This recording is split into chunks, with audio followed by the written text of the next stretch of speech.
Hi guys, welcome back to my channel. Today I'm going to show you how to locate your 12 word phrase on your Trust Wallet application.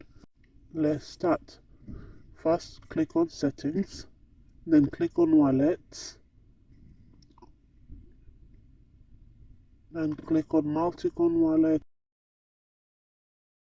then click on Show Recovery Phrase. Once you click on that, a page will open and it will have three sentences, and at the bottom it will say I understand. So you have to click on I understand and then it will show you your phrase. It will give you three warnings, and the first warning is that never share the phrase with anyone. The second one is that Trust Wallet will never ask you to share your recovery phrase. And the third one is if you lose your recovery phrase, not even Trust Wallet can help you regain your funds back. That's it for today. Thanks for watching. Please don't forget to like, subscribe, and hit that notification bell for more videos.